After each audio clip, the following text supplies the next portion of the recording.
वो canter hotel के पास जाके खराब हो गया, बिल्कुल शहर में जाके खराब हुआ।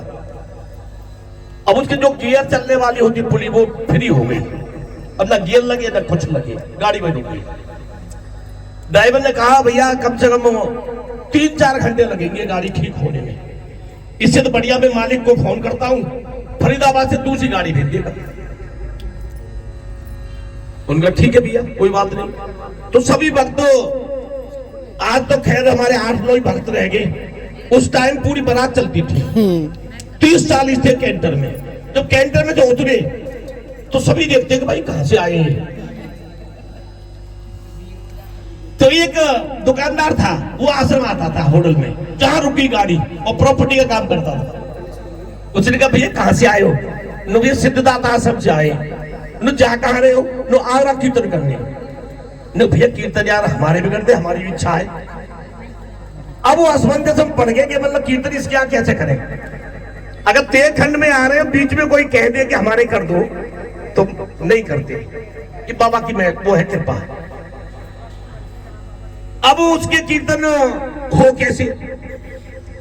अब उन्होंने फोन किया कि देखो हमारे वर्मा जी है, उनसे बात करते हैं वकील साहब से। तो मेरे को फोन किया कि देखो जी गाड़ी खराब हो गई है और 3 घंटे लगेंगे फरीदाबाद से गाड़ी आने में होटल। एक भक्त है और सिद्धार्थ आश्रम जाता है, वो कह रहा कीर्तन कर दो।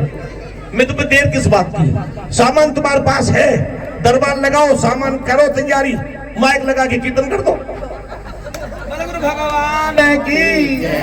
अब गुरु महाराज की कृपा रही, वो कीर्तन वही हुआ होटल में। और उसने बेचारे ने थोड़े समय में ही, होटल की बर्फी बड़ी फेमस है, बर्फी भी लेके आया, चाय का बंदोबस्त, कोल्ड ड्रिंक का बंदोबस्त किया उसने, और अपने घर वाले बुला लिए सब, समोसे भी लाया। और देखिए जो उसका सत्कार हो सकता था थोड़े समय में उसने किया।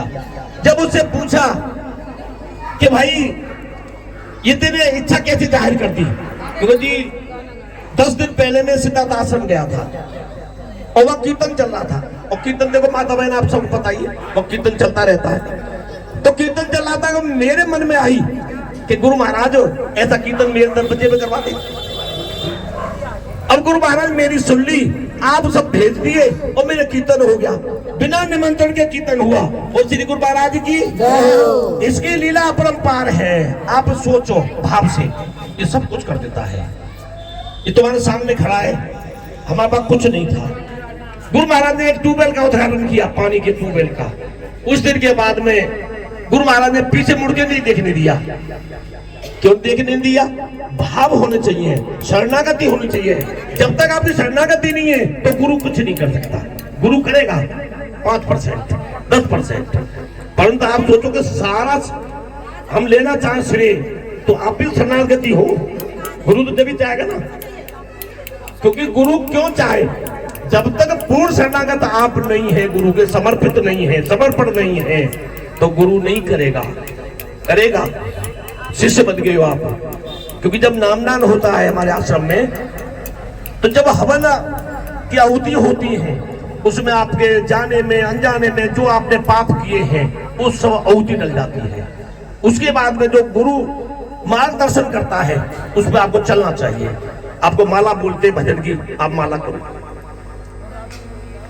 माला करके देखो, भजन में इतनी ताकत है, बीमारी तक ठीक हो जाती है, कैंसर ठीक हो जाती है, सारे दर्द ठीक हो जाते हैं माला भजन में। घुटने के दर्द, घुटने जो आजकल खराब है वो ठीक हो जाते हैं। मेरा घुटना 12 साल पहले खराब है, डॉक्टर ने कहते चेंज होगा। मैं कि डॉक्टर साहब चेंज नहीं कराऊंगा, और घुटना ऐसी चलेगा और परिक्रमा भी लगाऊंगा। और देखो इसकी कृपा से 84 कोस की परिक्रमा पैदल लगा के आए हो। बोले गुरु भगवान की। बगैर इसकी कृपा कुछ नहीं होता। और मैं कहता हूँ गुरु महाराज मेरे साथ रहते हमेशा, 24 घंटे मेरे साथ रहते हैं। ऐसे आप सोचो, सब पूर्ण शरणागति वही कहलाती है, समर्पित होना गुरु की। अब देखिए वहां पहुंचाते होटल पर, फिर वो दूसरी गाड़ी वहां से मालिक ने भेज दी। अब देखिए करिश्मा गुरु महाराज का, वो जो ड्राइवर दूसरा पहुंचा उसने स्टार्ट करके देखी वो जो खराब गाड़ी, अब वो गाड़ी ठीक, बिल्कुल ठीक, गाड़ी चल रही है। फिर पूछा ना फोन करके, लगा बर्बादी वो गाड़ी ठीक है जो खराब थी, अब वो नई में जाए पुरानी में जो खराब है उसमें जाओ। गुरु भगवान की। और देखिए गुरु महाराज कृपा, आगरा पहुंच गए, आगरा से वापस आ गए, वो गाड़ी ठीक फर्स्ट क्लास, क्योंकि कीर्तन उसका कराना था, उसके भाव थे। 10 दिन पहले वो अपनी हाजिरी लगा के गया था आश्रम में कि भगवान गुरु महाराज ऐसा कीर्तन मेरा भी कराते, जैसे मेरी माता बहन करा रही है आज। इनका श्रेय ये नहीं कि यही ले जा सारा, आप लोग बैठे हो अपने काम को छोड़ के, आपको पुण्य मिलेगा।